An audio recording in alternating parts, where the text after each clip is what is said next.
उदारता और दयालुता के साथ दिए गए उपहार करुणा और समझ के एक घेरे में फलते हैं। इसके विपरीत लालच और धोखे के रूप में बोए गए बीज अनहोनी और अलगाव की कटाई के रूप में पकते हैं। अशिष्टता और क्रोध के साथ बिताए गए क्षण दुख और अकेलेपन में प्रकट हो सकते हैं। किसी रिश्ते में धैर्य और समझ की कमी बाद में टूटन और संकट के रूप में सामने आ सकती है। यह समझना महत्वपूर्ण है कि हम जो निवेश करते हैं, भले ही वह छोटा हो, भविभव में महत्वपूर्ण परिणाम उत्पन्न करता है। अंत में कुछ कर्म अप्रभावी भी रह सकते हैं।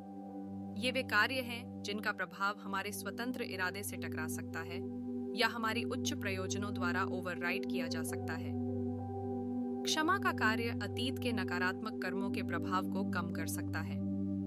आध्यात्मिक जागृति पुराने पैटर्न को छोड़कर नई शुरुआत का रास्ता दे सकती है।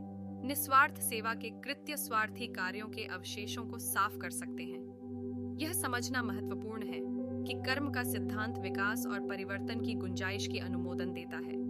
हम हमेशा अपने अतीत से बंधे नहीं होते हैं। हमारे पास वर्तमान में ऐसे विकल्प हैं जो भविभव को आकार दे सकते हैं और पिछले कर्मों के प्रभाव को कम कर सकते हैं। Lesson 7, Karma and forgiveness. क्षमा कर्म को समझने का एक अनिवार्य हिस्सा है। क्षमा न केवल हमें उन लोगों के प्रति नकारात्मक भावनाओं को जाने देने की अनुमति देता है जिन्होंने हमें किसी तरह से चोट पहुंचाई है, बल्कि यह हमारे अतीत के नकारात्मक कर्मों के प्रभाव को कम करने का भी एक शक्तिशाली तरीका है। जब हम क्षमा करते हैं तो हम ऊंचे उठते हैं और उस क्रोध या आहत भावना में नहीं फंसते जो न केवल हमें बल्कि हमारे आसपास के लोगों को भी नुकसान पहुंचा सकता है। क्षमा की शक्ति अविश्वसनीय रूप से महान है। यह अंधेरे को रोशन कर सकता है, दुख को शांति में बदल सकता है और कठिन रिश्तों को ठीक कर सकता है।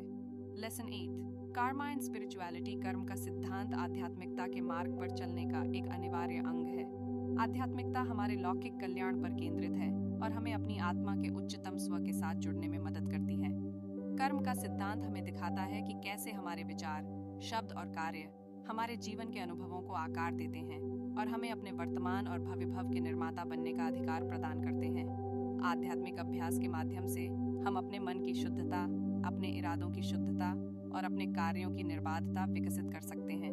जब हम ऐसा करते हैं तो हम सकारात्मक कर्म का निर्माण करते हैं और एक बेहतर भविभव की ओर बढ़ते हैं। शंकराचार्य मनुष्य जन्म को सर्वश्रेष्ठ कैद खाना मानते हैं क्योंकि इसमें मुक्ति की संभावना है। वहीं कबीर साहिब इसे दंड मानते हैं क्योंकि यह एक बंधन है।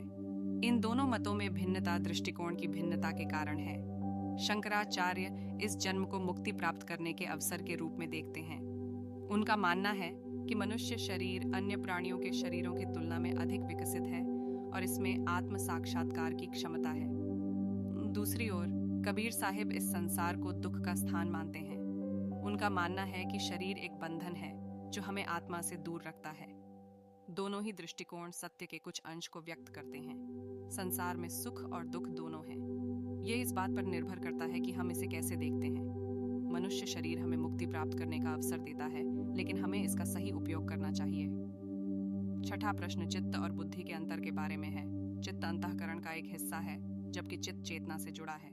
चित्त विचारों का भंडार है, जबकि चित्त शुद्ध चेतना है।